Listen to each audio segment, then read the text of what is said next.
Preview.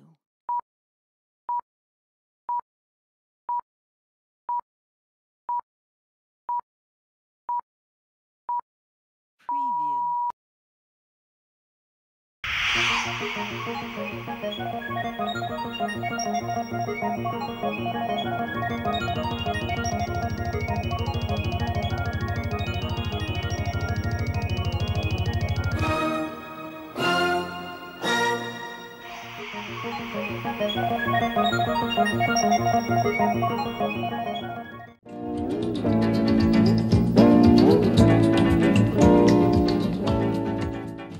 Segwaċi ta' Kamra Sportiva, ġejna għal-episodju ieħor ta' Kamra Sportiva mis-sensiela Mix Zone. Il-bieraħ il-Liverpool labna ġewwa darna kontra Toulouse u nistgħu ngħidu li Toulouse ġewwa fil-Toulouse, fortunatament. Nkunu onesti, naħseb l-iskwadra tal-Liverpool għal timiet kollha li hemm ġew gruppija superjuri aktar mit-timiet kollha, allura konna qed nistennew li f'dal grupp ikonna dawn ir-riżultati ovvjament. Il-bieraħ il-Liverpool ma bdewx bl-ewwel 11 tas-soltu, kien hemm 8 kambjamenti, ġifieri mhux ċajta, erġajna rajna ċertu players jiġu involuti mill-istess 11 li labu kontra l-Everton, qed naraw players jiżviluppaw u dan huwa wkoll rajnieh fl-score sheet li kellhom min-naħa tal-Liverpool, ġifieri il-Liverpool il-bieraħ nista' ngħid dawn il-pictures li qed ikollna tal-Ewropa League fost il-ġimgħa League Cup u FA Cup sa dan l-istadju nistgħu nissejħulhom li huma kind of friendlies, ġifieri wieħed irid li jammetti li sa dan il-ħin iwa mhux qed m'għandniex dawk l-avversarji sodi, speċjalment fit-tazza tal-Ewropa League. Nixtieq għall-Ewropa League la dik l-unika tazza li għandna kompetittiva Ewropea, nixtieq li wkoll li Klopp jerbaħ dik it-tazza nieqsa li għandu mill-achievements tiegħu, ġifieri iwa nixtieq noħdu għall-Ewropa League. Kien hemm timiet oħra fil-passat fejn pruvaw joħdu ma rnexxilhomx, ġifieri jiena kemm il-Liverpool konna ħadniha bħala Koppa UEFA qabel, ġifieri xorta waħda dil-Ewropa League jiena nixtieq li Klopp jerbaħha u jkun għamel achievement kbir ieħor fil-karriera tiegħu mal-Liverpool ukoll, forsi konna mument fejn nistgħu nifirħu u nistgħux ninsew ukoll li meta terbaħ l-Ewropa League għandek ċans għal tazza oħra Ewropea li ssir wissu kontra il-Champions tal-Champions League, ġifieri Super European Cup. Mill-bieraħ il-Liverpool bdew jilagħbu l-logħba ferm tajjeb, rajna Diogo Jota li fetħ l-iskor, minfakkar is-segwaċi wkoll tal-membri tal-Kopajt Kript li bħalissa għandna refil għadu għaddej ta' Diogo Jota, għadkom biċ-ċans li tipparteċipaw terbħu Gary firmat u dan ikun l-kawża ġusta fejn fl-aħħar tas-sena jew fl-aħħar tal-istaġun għadna minn ċerti ħa nippreżentaw is-somma lill-ALS fl-aħħar tar-refils kollha li qed niġbru, ġifieri ħeġġixkom il-membri tal-Kopajt Kript biex tieħdu sehem f'dan ir-refil l-għandna. U minn mhux qiegħed membru fil-Kopajt Kript u qed isegwi dal-programm ta' Mix Zone mis-sensiela tal-Kamra Sportiva, jekk jogħġobkom ingħaqdu magħna ħadd tidħlu b'din l-opportunità. U tkunu reġa' ngħidilkom qed tgħinu għall-kawża ġusta. Il-bieraħ inkompli ngħid Diogo Jota qabeż balla players minn barra l-kaxxa għal ġol kaxxa, finishing sabiħ u ħadd pjaċir nara Diogo Jota reġa' jkun jagħtem u plejer importanti li skorja għal-Liverpool. Ftit wara sfortunatament kontra-attakk min-naħa ta' Toulouse biex ma ninsiex ngħid ukoll hekk taraw il-backdrop ta' warajja kellhom support eċċellenti, formidabbli, storbjuż, nista' nażżarda ngħid li ħadd tkun logħba ferm intimidanti għal-tim tal-Liverpool meta jmorru ġo Franza u jilagħbu kontra Toulouse, ġifieri. Anka l-bieraħ qabel il-logħba supporters ta' Toulouse ġennew ground aw ġennew il-surroundings tal-Liverpool ġennew barra ground bis-support tagħhom. Għalkemm mhux tim tal-livell xorta waħda taw u għamlu l-almu tagħhom kontrina u fil-kontrattakk hekk ġara. L-attakkant tagħhom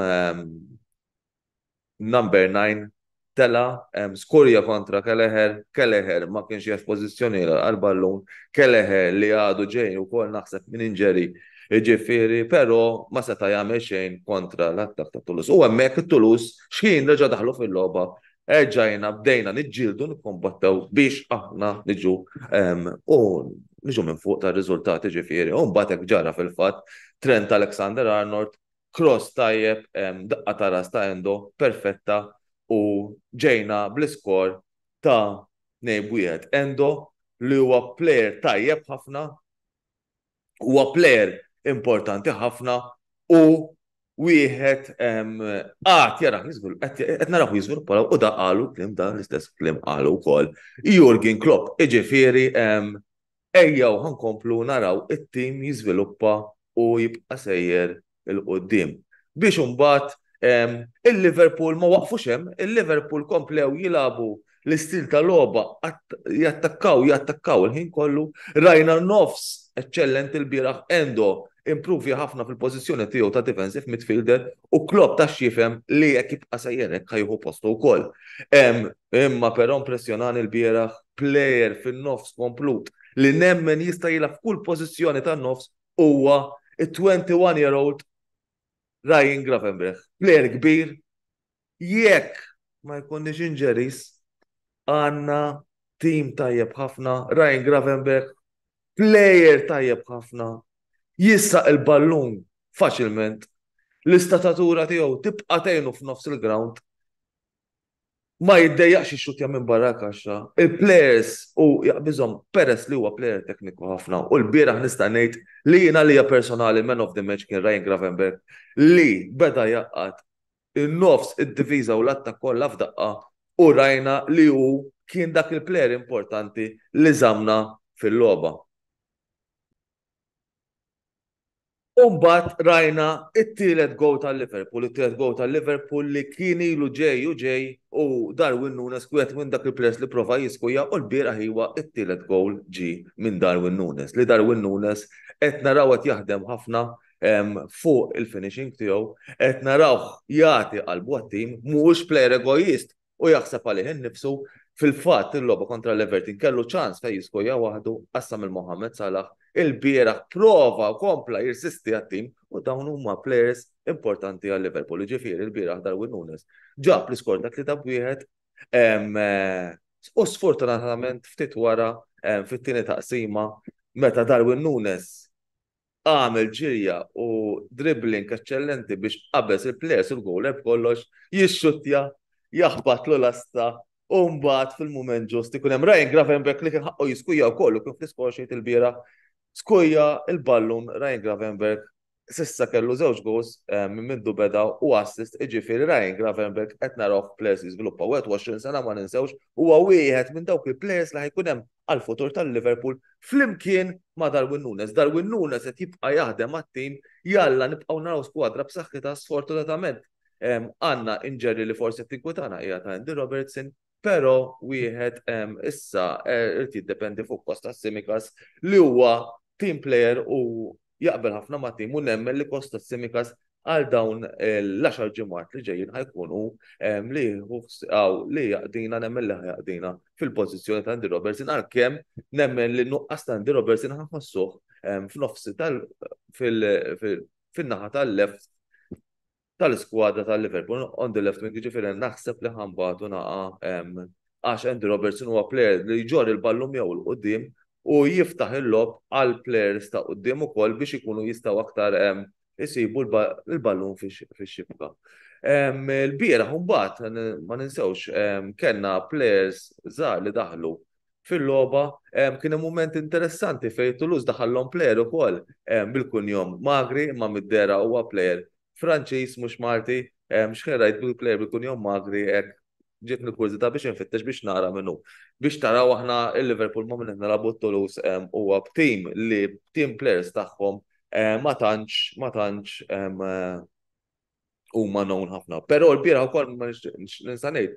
It-Toulouse kellhom ċans jidħlu fil-logħba fit-tieni taqsima hekk kif bdejna meta Swazo ġi waħdu qudiem il-lasta kull ma kien hemm Trent Alexander-Arnold waħdu fil-lasta, Swazo jixxuttja fuq Trent Alexander-Arnold u kieku kienu jnaqsu id-distak għal goal differenza bl-iskor ta' 3-2, pero Swazo ma rnexxilu xerġa' jdaħħal it-tulus fil-logħba. Ġifieri dak kien jaf ikun moment ukoll fej il-Liverpool kienu jerġgħu jinqabdu taħt pressjoni waqt il-logħba. Rajna l-Mohamed Salah daħal u Mohamed Salah player li jħobb isib il-ballun fix-xibka biex ikun dak il-player li jiskuja u jagħti qalbu. Mohamed Salah jgħaddi kemm jgħaddi żmien il-goal average tiegħu fit-tim tal-Liverpool dejjem tibqa' mill-aħjar. Jana l-lum ħanaqafaw narakom fil-weekend li ġej fej ħankun qed nagħti l-analiżi tiegħi bejn l-iskwadra tal-Liverpool kontra l-logħba li ħajkonna ġewwa Anfield kontra Nottingham Forest. Grazzi tal-li segwejtuna l-supporters tal-Liverpool, l-segwaċi tal-Kamra Sportiva nibqa' ngħidilkom dejjem you never walk alone. Komplu seguna, komplu ħeġġu n-nies seguna u issa ħnaddu għal-pawża qasira ta' reklami u warajja ħajkunaw il-ħabib tagħna YouTuber Karl Parnis fejn ħajgħaddi l-verżjoni tiegħu bil-logħba li kellhom it-tim tiegħu il-biera. Grazzi ħafna tal-segwejtuna u walk on Reds.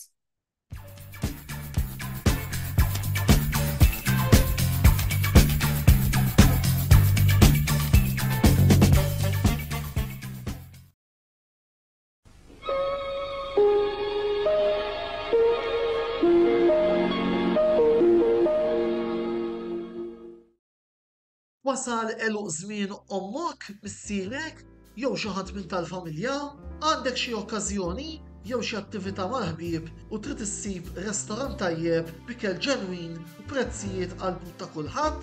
Post wieħed għandek issib El-Katalan tax-Xajra fejn issib għażla vasta ta' pizza, pasta, grills u għaġin f'atmosfera b'element familjari. Għal bookings ċempel fuq 21-800-997 jew żur is-sit tagħna għal iżjed informazzjoni. El-Katalan, ir-ristorant għalik.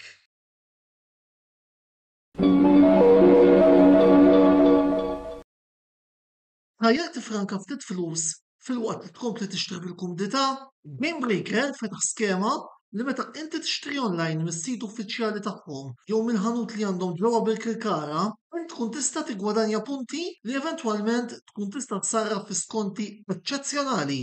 Mela isma' minnha u tibqax taħsibha, tipprofitta minn din l-iskema l-ġdida li qed joffru Game Breaker u żgur li mhux se toħroġ iddiżappuntat. Game Breaker, l-aqwa logħob tal-PlayStation, Xbox u Switch.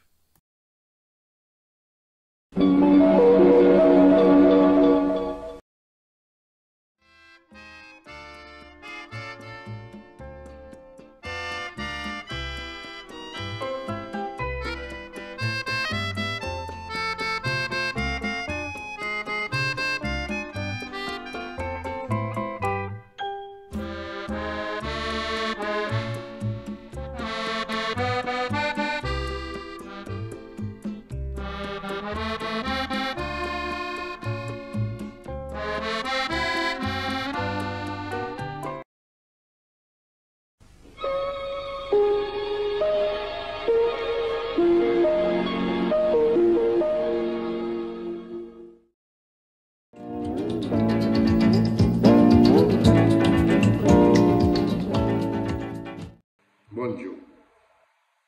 Naħba tajba, għodba sabiħa, speċjalment wara l-bieraħ li rajna l-Roma, kien favorit tiegħi u l-insegwi ta' xej passjoni, kisbu rebħa meritata biss kienet rebħa mistennija. Kif konti ċatkellimt fil-bidu wara li telgħu l-Polozz, kulħadd kien ippreveda li Roma għandhom mhux biex sempliċement jarbħu il-ġirone imma jiġru bih. Il-futbol veru huwa prevedibbli biss meta tara ir-Roma u l-opponents li għandhom f'dan il-grupp wieħed jista' jistenna ċerti riżultati. Hija rebħa tajba, rebħa komda, rebħa konvinċenti. Imma importanti li din ir-rebħa ma tġibx euforija żejda. Tgħidu li iva inti m'intix kuntent, ovvja li kuntent li rbaħna, minn dem inħobb inżomm saqajja mal-art. U rbaħna din logħba away mal-Napli, u rbaħna din logħba away mal-Inter, kieku rbaħna dil-logħba kontra Real Madrid nifhimha biss għalkemm ma il-mertu tal-logħba qiegħed hemm għax anke fiha rajna futbol sabiħ, irridu nkunu kawti u konxi tal-qawwa tal-avversarju.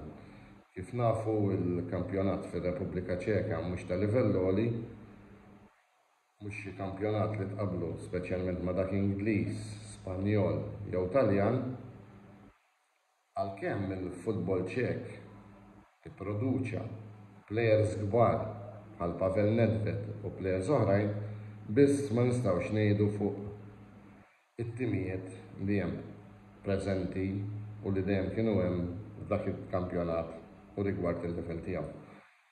Mela, il-logħba l-bieraħ ġabet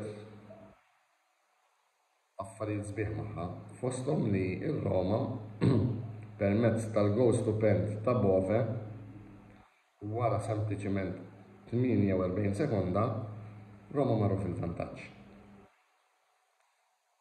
Mela, Roma, home, gol kmieni, l-avversari nafux kienu, mela daw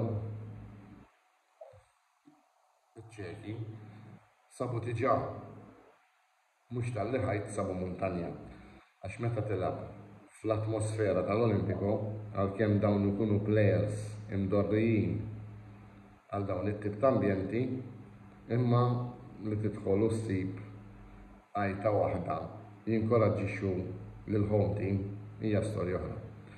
Kif dejjem tkellimt il-psikoloġija taffettwa f'kollox, speċjalment f'lob bħal dan. U fil-fatt għalhekk naraw il-home u mhux l-ewwel darba li fl-Ewropa rajna diversi sorpriżi fejn dan il-fattur jgħallem ħafna fuq il-psike tal-plejers. Biss il-logħba mela b'goal stupend ta' Bove. Bove huwa plejer interessanti ħafna, huwa plejer li jagħmel ħafna fih Mourinho, fil-fatt wieħed minn dawk il-plejers bħala promessa li Bove inżamm ir-Roma għal kuntrarju ta' plejers oħrajn.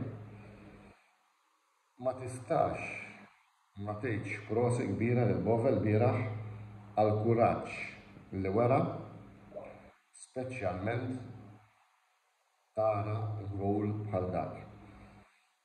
Ma rridx nara kbir bih imma għal dawk li huma tampari jew ftit ikbar, jew inkella dawk li huma eżel imma għandhom għall-qalbhom il-futbol u jħobbu jsegwu il-gows li kienu jsiru fil-passat, fakkarni ħafna fil-gowl ta' Del Piero. Del Piero għandu bżonn l-ebda introduzzjoni, biss kellu bżonn Bove jiġbaħ ftit lil Del Piero kieku ir-Roma jkollna futur tajjeb ħafna. Il-logħba komplet, l-assedju tar-Roma kien mistenni u fil-fatt sar, assenzi fil-klan ta' Roma kien hemm, ta' min ukoll isemmi il-prestazzjoni pożittiva ta' Żviljar li fil-logħba tal-bieraħ ħarru l-Patrizio, u nemmen jiena li Żviljar naħseb jekk jingħata iktar ċans. Ir-Roma jaf ikollna pedina importanti minnu. Ta' min isemmi fuq il-logħba il-kwistjoni tal-goalers il-passaturina. Ellison, il-famuż goaler li illum jaħ ma' Liverpool ma kien ma' Roma, beda ma' Roma bħala it-third goalkeeper. Meta kien ġi, mbagħad nrajnih jiskala il-ġerarkija u llum mhux talli Ellison huwa goalkeeper tajjeb talli fl-opinjoni tiegħi huwa mat-top 3 tad-dinja. U allura dawn l-affarijiet huwa tajjeb li issa r-Roma jinsabu komdi f'dan il-grupp b'9 punti. Naħseb li tkun idea għalija u xejn m'għadu ċert għalkemm li jkollok 9 punti minn 3 logħbiet f'nofs it-traġiett tal-gruppi huwa importanti ħafna. Imma naħseb li dan il-logħb li jmiss għandu jservi biex anke Mourinho apparti milli jserraħ ċerti plejers jużaw ukoll biex jintroduċi u jagħti esperjenza lil plejers żgħar. u jekk ma trid titfa' għalkemm hawn min lil Mourinho jgħidlek ikun irid players lesti u tajbin, ma ta' min ifaħħar ukoll li Mourinho jħobb jagħti opportunità lill-players żgħar u jemmel f'players żgħar. Issa, l-andament tal-logħba kompla għan-niżla u kif jgħidu għan-niżla kull qaddissin. Reġgħina kellna konferma oħra tal-kopor ta' Lukaku li skorja u inkiser rekord ieħor fl-ammonti ta' goals il-bieraħ. Lukaku li m'għandu bżonn nebda introduzzjoni u naraw li permezz tal-gol tiegħu il-Roma mhux se ngħid straħu imma it-triq prattikament ġri iktar imwettija. Is-sibt li ġej Lukaku Mourinho mhux se jkun fil-parkina fil-logħba tintemm. Ħajkun test kbir għar-Roma. Nemmen li r-Roma għandhom biex fil-kampjonat jagħtu challenge qawwi lill-Inter. Biss dik jekk alla jrid nistennew sal-ħadd li ġej u nkomplu nitkellmu fuqha fil-programm li jmiss. Punt ieħor li nixtieq insemmi huwa li il-tim mbagħad mir-ritmu ma qatax naqqas imma baqa' dak ir-ritmu tal-logħba kompetittiva. U rajna okkażjonijiet oħra fejn naraw li r-Roma jolqtu wkoll il-lasta permezz ta' El-Shaarawy, azzjoni tajba ta' wieħed mill-aqwa midfielders li hemm fl-Italja, Cristante, li għalkemm jipprova l-lobbu l-goler ħadulu, naraw li il-prestazzjonijiet ta' dan il-plejer huma fundamentali wisq għat-tim tar-Roma. Mbagħad naraw ukoll li saru tibdiliet kif semmejt ukoll biex plejers jistrieħu minħabba l-logħba li ġejja tal-lig u wkoll rajna plejers li finalment hemm element ta' motivazzjoni. Issa, l-element ta' motivazzjoni jiġi minn diversi fatturi. Jiġi mir-riżultat għax inti tibda tikber. Fiduċja fik innifsek bek tagħti iktar u wkoll naraw li it-tim fl-aħħar jisu qabad ċerta ritmu. Ta' min jinnota wkoll il-prestazzjoni tajba ta' Ndiċka li Mourinho ħadem ħafna fuqu reġgħet kienet prestazzjoni superlattiva meta tqis li dan ħafidih wara tar-Roma, speċjalment issa li telaq Ibanez u kif ukoll bl-indisponibilità tal-imweġġa Smalling. Allum se niqafaw, insellem lilkom, jalla nhar il-Ħadd nerġa' nkun diddaħħa waqt li qed nagħmel kummenti tiegħi fuq il-logħba u rrid nispiċċa billi nagħlaq u nirringrazzja lill-sponsors kollha il-YouTube channel u napprezza ferm jekk intom tagħmlu użu minn dal-prodotti ħalli bekk programmi bħal dawn ikomplu jaslu għandkom. Insellmilkom.